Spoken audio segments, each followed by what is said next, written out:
Hello guys, আমরা এখন এমন একটা জায়গায় দাঁড়িয়ে আছি যেটা হচ্ছে এখান থেকে পড়ে গেলে সোজা নদীর মধ্যে। এই পাশে চায়ের বাগান যেখানে আমরা দাঁড়িয়ে আছি, এখানে চায়ের বাগান, আর পাশে এখানে হচ্ছে খাই বলা যায় এটাকে, মানে ঢালু নদী, নিচে নদী, উপরে খাই, পড়ে গেলে সোজা নদীর মধ্যে। আরে রিক্সি জোনে আমরা দাঁড়িয়ে আছি, এই রিক্সি জোনের থেকে আস্তে আস্তে এগোচ্ছি, বেশ খুব রিক্সি, কিন্তু তারপরে দাঁড়িয়ে আছি, ভালোই লাগছে। ঢালু যেগুলো পাহাড় ধসে ধসে পড়ে না, সেই পাহাড় ধসে যাওয়ার মতন সেই রিক্সি জায়গায় দাঁড়িয়ে আছি। আস্তে আস্তে আপনারা দেখাচ্ছি, জানি না যদি কোনো অঘটন ঘটে যায়, এইগুলো হচ্ছে খুব রিক্স দেখাতে গিয়ে। তো যাই হোক, আস্তে আস্তে আমরা এগোবো সামনের দিকে, আপনারা দেখাবো। সেই রিক্সি জন নিচে হচ্ছে নদী বয়ে চলেছে, আর আমরা দাঁড়িয়ে আছি উপরে। এই রিক্সি জনের মধ্যে দাঁড়িয়ে আমি ভিডিও করছি, স্বাভাবিক হলে উচিত না, তাও মোটামুটি সাইড থেকে এসছি, জায়গা ছিল এখানে অনেকটাই। এই জায়গা ছিল বলে সেখান থেকে এই রাস্তা বরাবর ধরে এসেছি, লোক আসছে।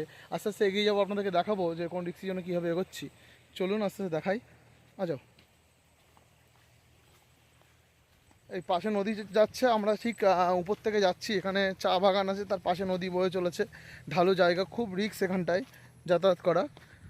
তার মধ্যে আমরা যাচ্ছি, এই জন্যে আমাদের গ্রুপের অনেকে আসতে চায়নি। ওরা আসতে এই জন্য চায়নি যে নদীর পাশে খায়, এই অবস্থা, যদি পড়ে যায় রিস্ক হয়ে যাবে। বারণ করেছিল আমাকে, বলে যেও না। তারপরে আমি আর একটা বন্ধু দুজন মিলে এসেছি, একটু ভিডিও করব, একটুখানি শ্যুট করব, যার জন্য আপনাদের দেখাবো বলে আমি এসেছি এই জায়গাটায়। সেই চায়ের বাগানের পাশ থেকে ওই যে নদী সামনে দেখা যাচ্ছে, নদীর সামনে, নদীর পাশ থেকে আমরা এগিয়ে যাচ্ছি। দেখিয়েছিলাম ওই যে ব্রিজের উপর থেকে গাড়ি যাচ্ছে, আর এই নদী, জল নেই বলা ভুল, অনেকটাই খাই আছে ভিতরে, জলের ঢেউ আছে। আস্তে আস্তে আমরা এই বরাবর এগিয়ে যাচ্ছি, রাস্তা বরাবর নদীর পাড়ে।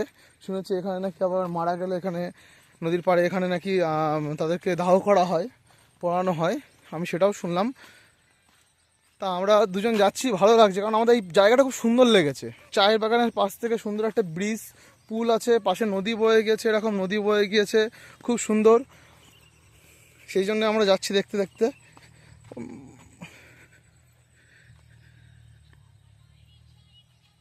আস্তে আস্তে এগিয়ে যাচ্ছি আমরা সামনের দিকে। ওই যে ব্রিজ দেখা যাচ্ছে সামনে, ভালোই লাগছে, কিন্তু ওরা ভয় পাচ্ছিল একটু আসতে, আমার সব লোকজন ওরা ভয় পাচ্ছিল।